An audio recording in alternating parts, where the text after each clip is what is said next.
মোস্তফা সরোয়ার ফারুকী ভাইকে ওনার ইনবক্সে লিখেছিলাম, আমি জানি না আইডিটা সঠিক কিনা, ওনাদের এটা মানে এটা অরিজিনাল আইডি কিনা আমি জানি না। আমি লিখেছিলাম, ওরে বাপরে, আধা ঘন্টার মধ্যেই আমাকে ফোন দিছে লাইন প্রডিউসার। ফোন দিয়ে আমার বিকাশ নাম্বার তো ছিল না নাকি জানি না, আমার টাকা পাঠিয়ে দিয়েছে।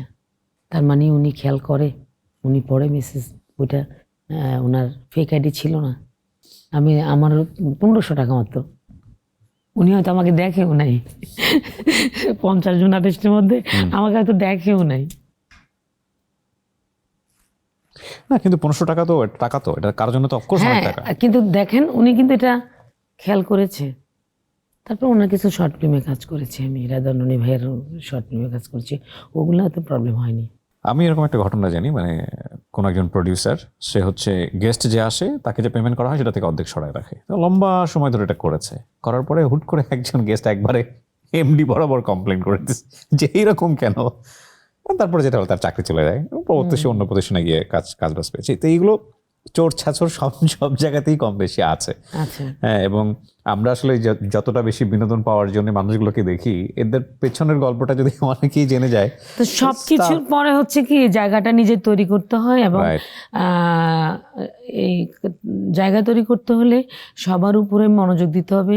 আপনাকে যে কাজটা করতে আসছেন ওই কাজটা মনোযোগ দিয়ে করা। কোনো আফসোস আছে যে এত বছর ধরে কাজ করছেন যে এখন আমি আসলে এই ধরনের কাজ করতে চাই, হাতে পাইনি? বা আফসোস তো আছে, আমি সাবির আলম আপার মতো প্রমিত বাংলায় কাজ করতে চাই, যেটা পান নাই আপনি এখনো। পেয়েছি কম। তারপরে শিল্পী সরকার অপু দিয়ে মতো স্টাইলিশ ব্লাউজ পরে কাজ করতে চাই, রোজি সিদ্দিকের মতো কাজ করতে চাই। আর মিঠু আপার ডুপ্লিকেট আসলে হওয়া সম্ভব না। মনের মিঠু আপার মতো এরকম অ্যাক্টিং করা আসলেই সম্ভব না। যেমন শামীমা নাজনীন আপা একটা ঘরানা নিয়ে কাজ করছে, ময়মনসিং নিয়ে। হ্যাঁ, ওনাকেও তো রিফ্লেক্স করা সম্ভব না, কিন্তু ভ্যারাইটি কাজ তো মিঠু আপাই করে, তো এটা সম্ভব না। কিন্তু খুব ইচ্ছে আমার। বোনেরা মিঠু আপা অসাধারণ মানুষ হিসেবে, ভেতর বাইরে একদম। আমার খুব ইচ্ছে করে আমি শহরে কাজ করি, উত্তরায় কাজ করি, শুদ্ধ ভাষায় কাজ করি। আমার বাচ্চারা মাঝে মাঝে বলে যে তুমি তো শুদ্ধ ভাষা ভুলিয়ে গেছো মা, আগে তো টুকটাক একটু বলতে, এখন তো বলোই না। খুব ইচ্ছে করে। আমার কষ্ট হয় ইদানিং, আরো সম্ভব হয় না, এই জন্যে 1 মাস 1.5 মাস আগে ইউটিউব নতুন চ্যানেল, নতুন ডিরেক্টর আমাকে খুঁজে বের করে। আমি ডিরেক্টর চিনি না, চ্যানেলের নামও শুনিনি, নায়িকাও চিনি না। আমাকে ডবল পেমেন্ট দিয়ে আমার ডেটটা 1.5-2 মাস আগে নিয়ে নেবে। এটা হচ্ছে যার জন্য ভালো কাজ পাচ্ছি না আমি। আসছে এই যে 1-2 তারিখেও খুব ভালো কাজ আসছে, মাহিদুল রাকিবের খুব ভালো কাজ। আমি আমার লাইফে 3টা জিনিস শিখেছি ইন্ডিয়া থেকে, সিনেমায়: ডিসিপ্লিন, টাইমিং, কমিটমেন্ট। ওই যে একটা কষ্ট, জীবনতে অনেক কিছু পেয়েছেন, কিন্তু একটা জায়গায় তো মেমোরি থেমে আছে না, ওই যে 1 টুকরো মুরগির মাংস জীবনে না পাওয়াগুলা।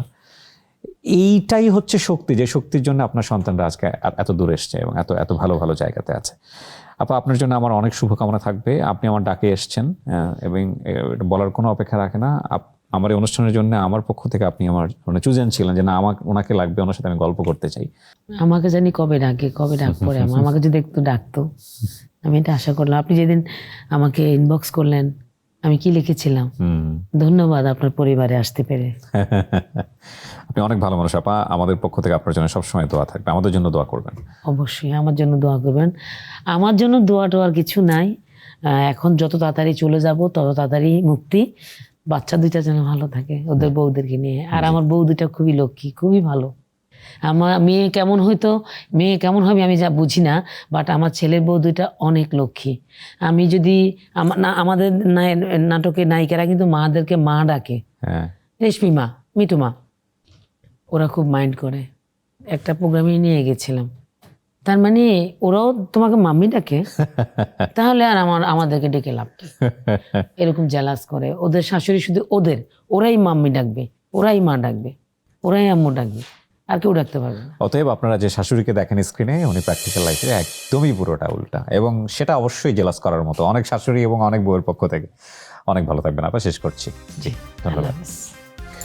দর্শক, এই ছিল আমাদের আজকের আয়োজন। যারা তখন আমাদের সঙ্গে ছিলেন তাদেরকে ধন্যবাদ জানিয়ে আমরা আজকের মতো এখানেই শেষ করছি। আসসালামু আলাইকুম। প্রতিদিনের ব্রেকফাস্টে আমি রাখি অল টাইম ব্রেড দিয়ে তৈরি হেলদি অ্যান্ড টেস্টি সব খাবার। All time bread, all time healthy life.